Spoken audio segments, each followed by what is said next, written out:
Hello and welcome to this edition of Saturday Chat with Big Scott 35. The day that I just kind of go over the week there was, the day that today is, and anything going on.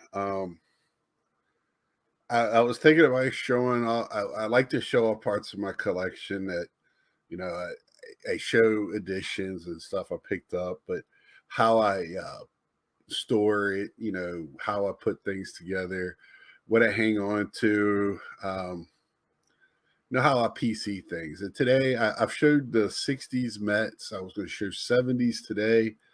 Uh, but news keeps happening, things keep happening, and I'll get to that to where we're at. But last week started off so Sunday night I had Dr. Exclusive Joe on. Got to meet him at the National. I've had him on before my channel, and he's been following me. Me and him been talking for years, not year, probably about a year or so. Very, he knows his hockey, baseball, football. I mean, he's kind of, um, you know, he knows his hockey like I love my baseball, but he dabbles in baseball like I dabble in hockey. Uh, so it was a fun talk. I asked him, stuff, and even after the chat, I was asking him stuff about, the ins and outs of hockey, and I'm gonna probably have him on for my hockey thing, little round table chat, hoping to have several guys that know a lot more about hockey than I do, and I'll probably just sit back and listen that day. Let's see. So that was Sunday. Again, Mike was on. Had a very good chat going on as well in the chat. So that was Monday. Me and my dad talked about the White Sox, I think it was. Or is that this week? Cubs, maybe?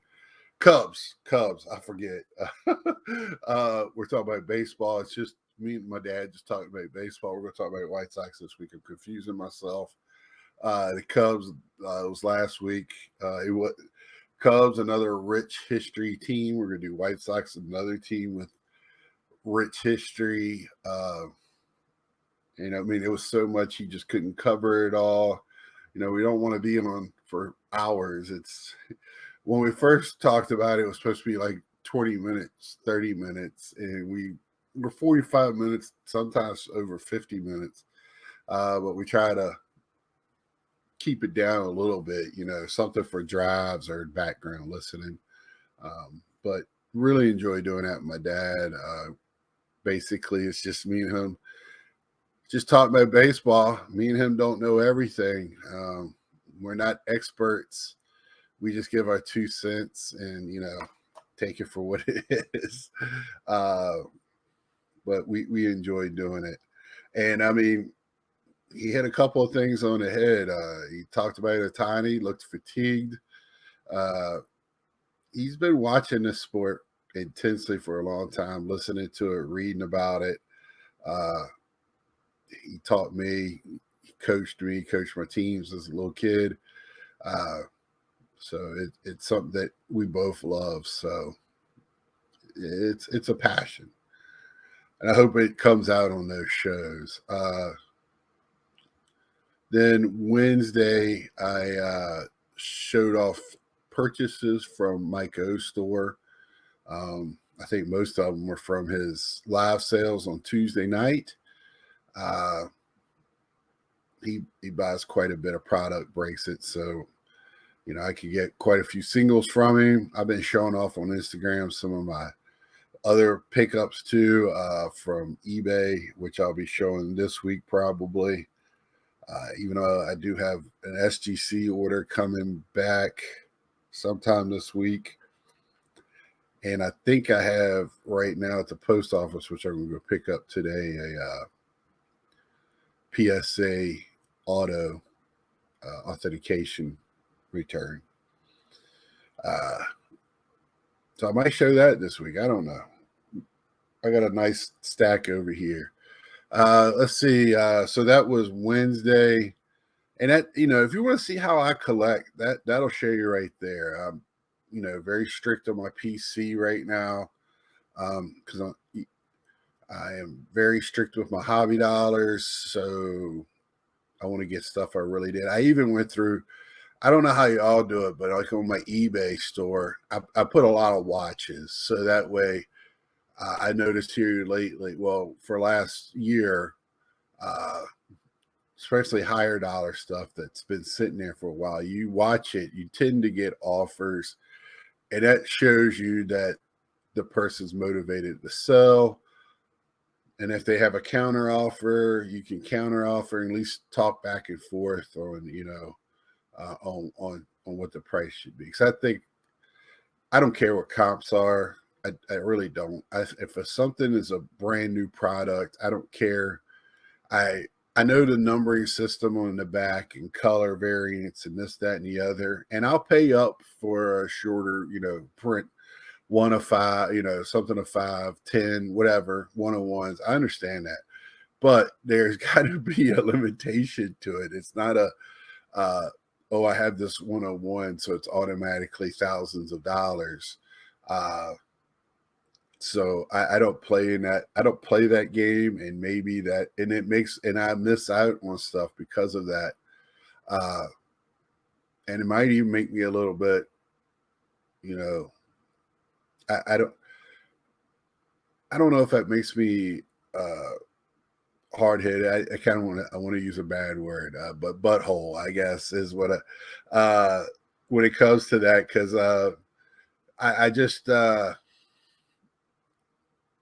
just kind of set my ways. I've been doing this a long time, and yes, I know cards have gone up, but not all cards need to be hundreds of dollars. And I've seen a lot of cards come down. What I see is stuff that first hits the market seems to be higher in price. You're first to market, you set the tape, but then it starts going down when that stuff starts going out there. So what's left behind kind of starts to drop. But people a lot of times are really hard to let those go. They want to hold on to it. They either bought it at a high price and want to sell it to make money, or hey, the last one sold at this. Well, I'm the only one out here trying to buy it, and I'm not going to buy it at that. So, like I said before, thought I had a sneeze. Might have to.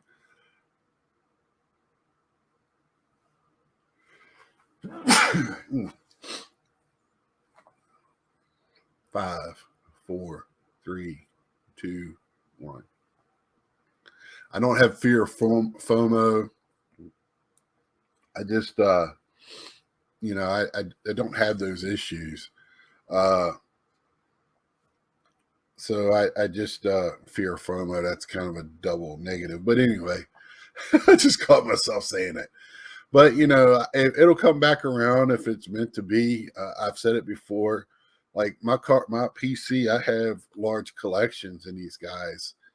I don't need to have all of them. I don't need to have all the color variants. I don't. I just like to have is what I can get at the prices I want to pay for it. And I'll wait you out.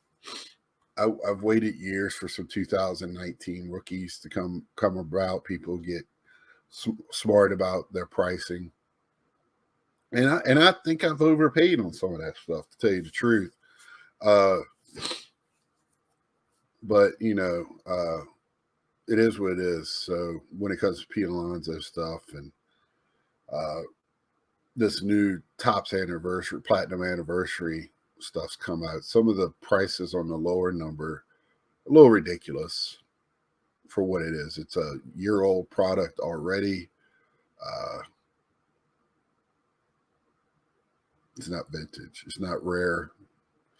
Yes, it has a number on the back, 1 to 5 or whatever. And like I said, those I can understand them being $100 or whatever, but not thousands or $400.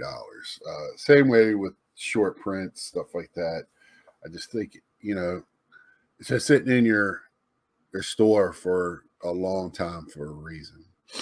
But anyway, I digress a little bit. I got to my chat part before I got finished with my week. I did do a Nerdy Thursday, kind of been I didn't think I had much to talk about. Kind of started talking. I really wanted to talk about Asuka. Really liked the first 2 episodes. Had some pretty cool figures I picked up that I wanted to share. That's just something I like to just show you that I do more than just ball cards.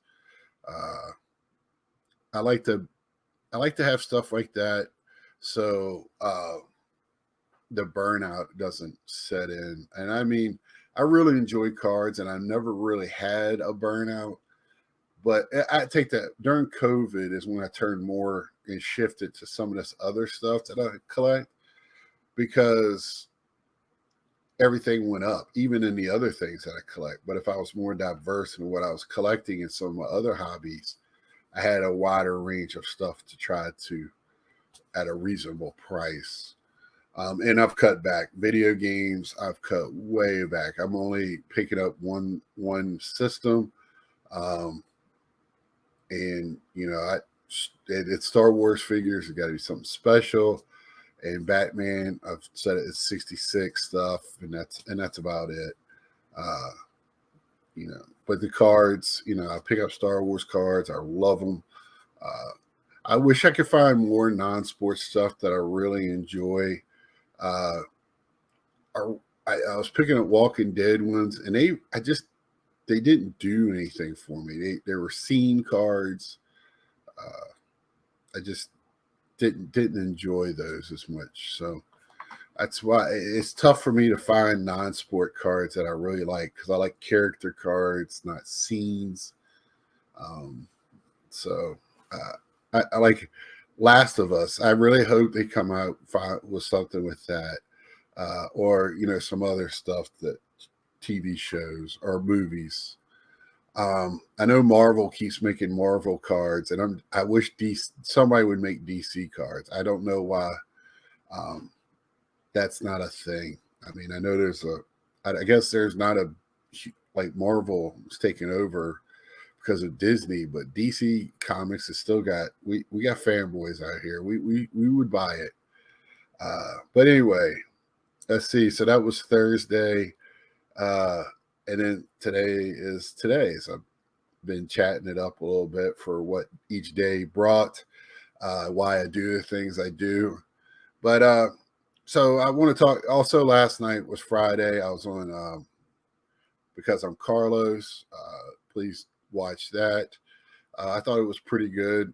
4 hours went by pretty fast. I wasn't planning on staying on all 4 hours, and then me and him ended up chatting for another 2 hours afterwards, because I don't get to talk to Carlos very often because of my job. So when I do, we tend to, especially if we start talking wrestling, it could be a while. But it was interesting. We did talk the thing with Leaf and Brian Gray. I finally asked, because everybody was bringing it up in the chat, and I asked, like, does anybody really care? I mean, other than Brian Gray is a character, he's a character, and what I mean, he isn't a character. Like, if somebody drew a character, I think that's what somebody owned a card company and spent dumb money on dumb things.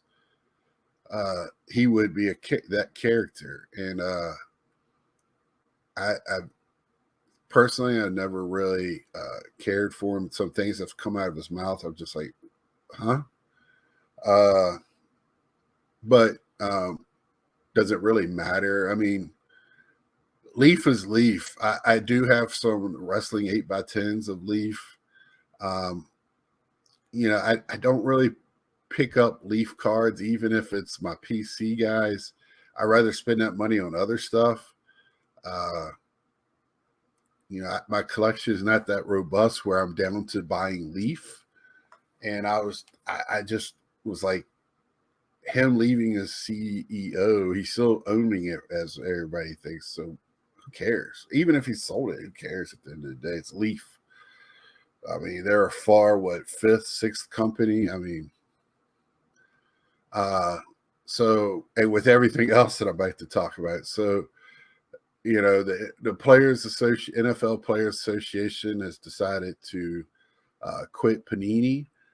It is a contract, so everybody's everybody's just saying, "Oh, they breached it." Well, okay, you got to explain how they breached it. Carlos seems to think they've always had the loophole sitting there waiting to walk away. I feel like there's even more collusion with Fanatics that Panini could just put into their lawsuit. I, you know, but at the end of the day, I don't care about any of that either. At the end of the day, I just don't care. You know what I care about? Me, the consumer, because we're the ones. I brought it up again.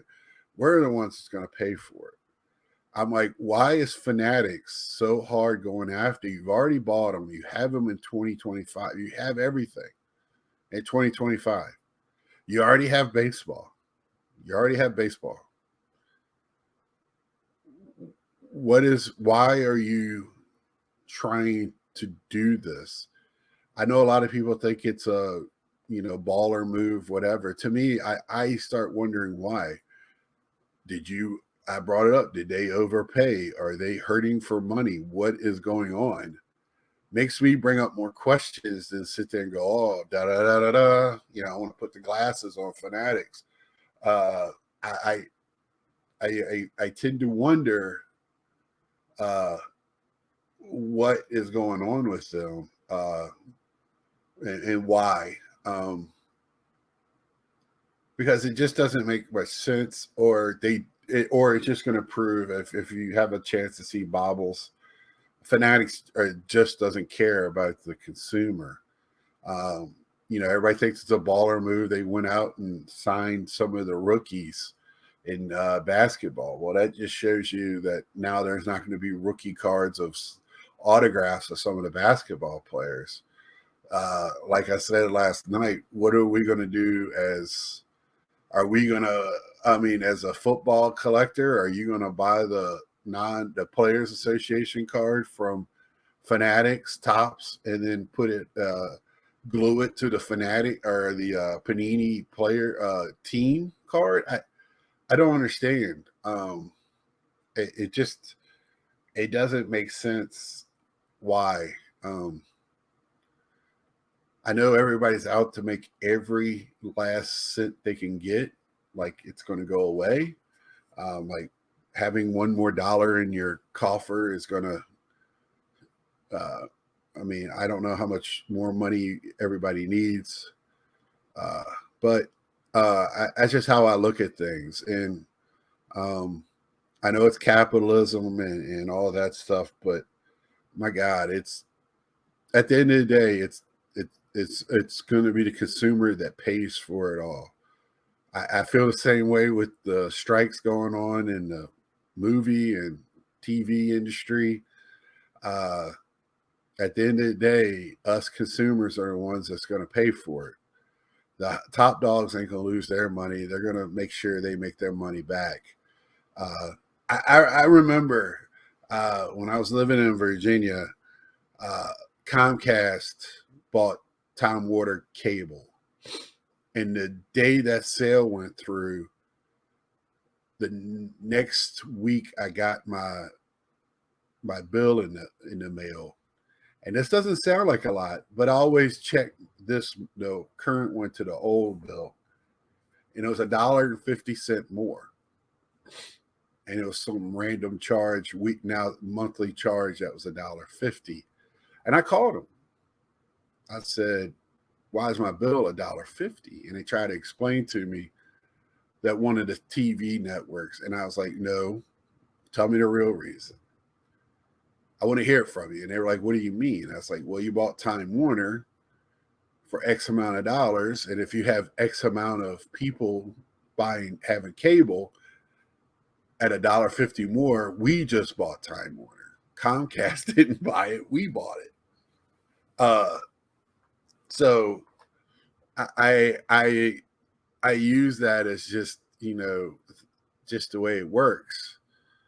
that example. I just feel like, I don't want to say the sky's falling or anything, and I want to leave an open mind for what Fanatics is going to bring us. But more and more, when I see this going on and how they treat competition, and instead of competing, they want to destroy it. When you've already destroyed it, it's just a matter of watching Rome burn. I don't understand, and I they try to tell me that the Players Association didn't collude with Fanatics. Then why else would they leave? Fanatics had to come to them and say, if you go ahead and leave, we're going to give you this, this, and this. Make sure. But we could very, very, I know it's an arbitration and all that, but they could stop making football cards altogether, both companies, and not have anything. So who's the winner in that? Not the consumer. And I know it's just sports cards, but it's our hobby. It's the way we have fun. And having all of this going on doesn't make it fun. I know people like to see car wrecks and slow down. I don't. I want to keep moving. I want to get to my destination without seeing a car wreck. I just feel like after COVID, this is something we don't need. We started getting some type of normalcy or new normal. Now we got to do it all over again. And I don't mind change as long as I know what the change is. Right? I could tell me what your plans. They haven't came out with anything. Fanatics hasn't told us nothing, what their plans are for the future. No transparency whatsoever. And I know one thing, and Dr. Beckett said this, and when he said it made a lot of sense. Customer service doesn't make money. And when you're the only game in town, you don't have to have customer service. I've said it before, said it last night. We're going to buy it regardless. They can put it out there on the shelf. People are going to buy it. We're still going to buy it because we're collectors. We love this hobby. But at least show us a little respect. Show us a little empathy. Come out and go, okay, this is what's going on. X, Y, and Z. Each one is trying to make the other person a bad. I think they're both the bad guy. I wish they would I wish the Players Association and the NFL would open it up to everybody. I know why, because they don't. It's easier to have one company let them control it. The NFL's got so much on their plate with their $1 billion that they make. What does it matter? They don't need to have somebody making sure that the football cards are right across 4 different companies. But man, you want to call it the junk era? Look what the junk era brought us. 90s inserts, shiny things, cards. This was talked about again last night. Things that we would not have today. It'd be just the basic stuff. And I really think the junk era is misnamed. I really do. I've been saying it all along, especially with grading. So with grading, it's hard to get 10s in some of that junk era stuff. So now if you want numbered stuff, hey, there you go. We're putting numbers on everything. That's just some of my thoughts. I know it's a little ramble. I didn't have to talk about it if I really didn't want to talk about it, but it's just something, when I saw it this week and everybody bringing it up, and it was almost like a happiness that people got to talk about this. So we got more drama that we want to talk about. And man, I got drama at work. I got drama in my life. I don't want it in my cards. I just want the cards. And luckily I don't do football or basketball. But at least they've already bought Tops. but I still don't know what the future brings. I don't. I really don't. I don't even know if Fanatics is really running tops yet, or really, or if it's just status quo over there and it's the same stuff. I don't. I know the sets this year. I like them a lot better. It seems like they put a little bit more into them this year. Now, is Fanatics got anything to do with that? I don't know. I don't know what Fanatics is doing. So, with that being said, on the upside, you know, hopefully this will be over with. We'll have some direction. I hope the football collectors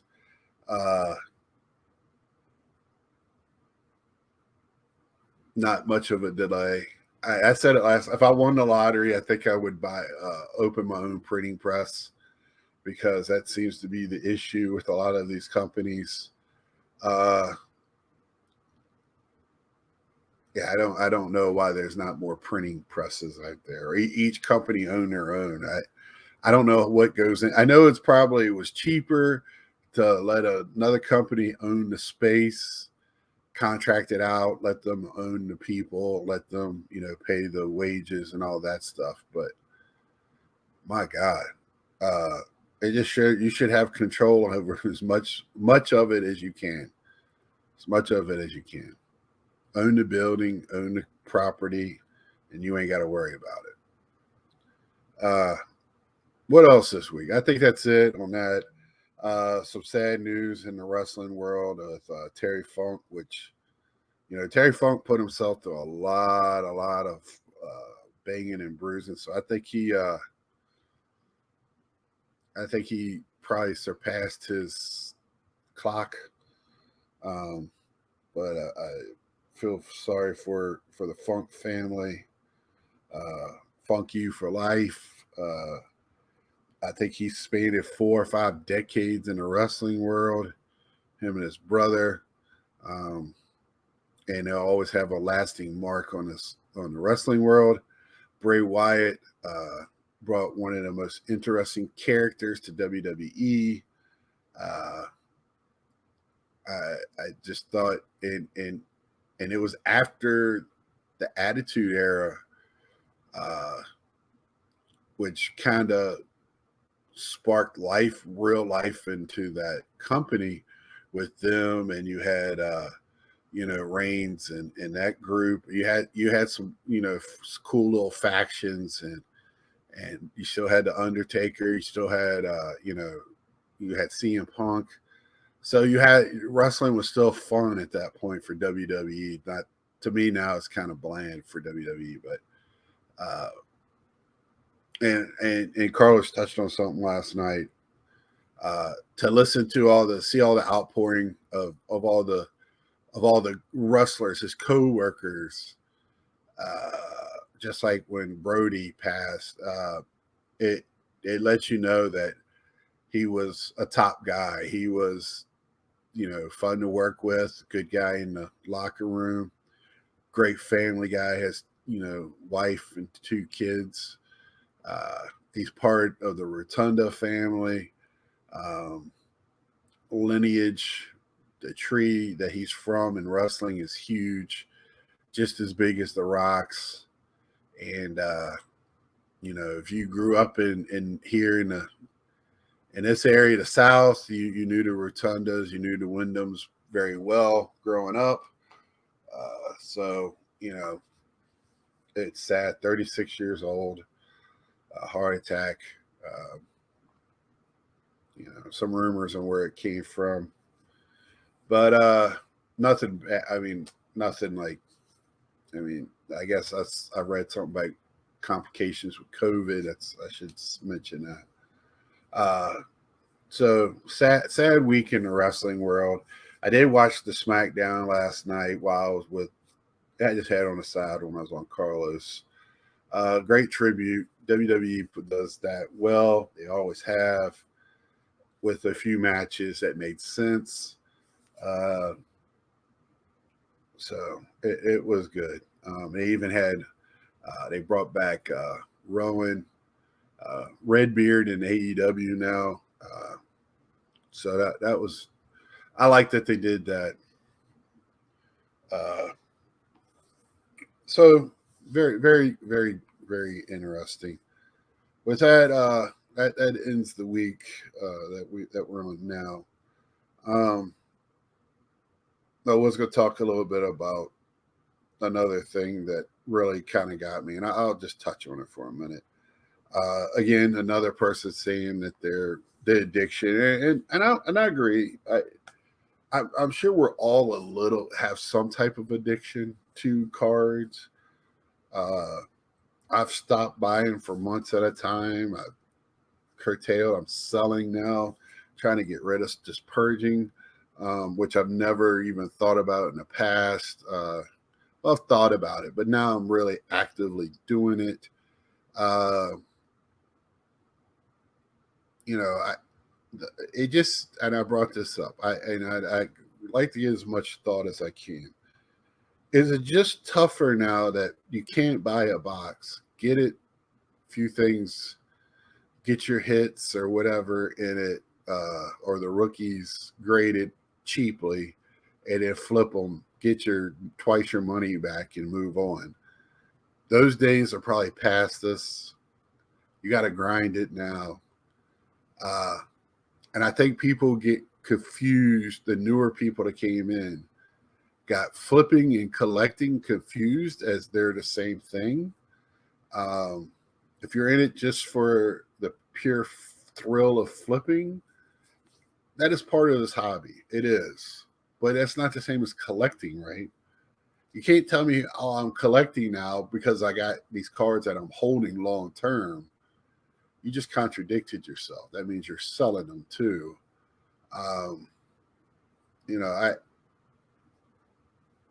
I, I don't have any problem with how you define what you do, but I just think we're throwing it around the word addiction, and we're making excuses for it being tough, and we just want out on this term. And I think if you've ever seen real addiction, I think you probably wouldn't use that term so freely. Uh, that's my only issue with it. And I just think people are not having fun because they're not making money off of it, and their significant other, their partner, is probably like, hey, you're spending funds that we need for other things. The world's not cheaper. We've gotten more expensive after COVID. Uh, so, yeah. And the person did say they're just taking a break, and when they come back, they're going to focus in on a certain PC, which is understandable. And you got to find what's fun for you in your price range, or save your money and buy one card every so often. I mean, I've thought about that, and I've also done that. If I want a card really bad, I'll save up, not buy for a while, and purchase it. Uh, you know, I'm looking at one on eBay right now that I've been watching for a long time, and the buyer's not budging on it. So I'm thinking they're just happy to have it in their collection, but I want it in my collection. Uh, I was hoping they would sell it so that way I wouldn't see it anymore. But I just throw that out there, see what remarks y'all have on it, if any. It was hard for me to articulate last night what I was getting across. I was also tired at that point in the night, and I still don't know if I'm articulating it very well, but just a thought. Tomorrow night on my Sunday show, Let's Talk, it's going to be a special edition. I'm doing a fantasy draft, which happens to be during my show. So I was like, hey, I invite the guys on, and we'll just do it live on my show. Whatever, whoever wants to come on. If no one, I'll do it live myself, and we'll talk football, NFL draft. Brad's in that group. I got several guys in that group that really know their football. I'm gonna get my butt kicked again in that league, uh, just like I'm doing in my baseball league, and that's more because of how the point scoring is. I don't really like how the point. I'm more of a strat guy where it's where you get point for every stat instead of adding up. I don't like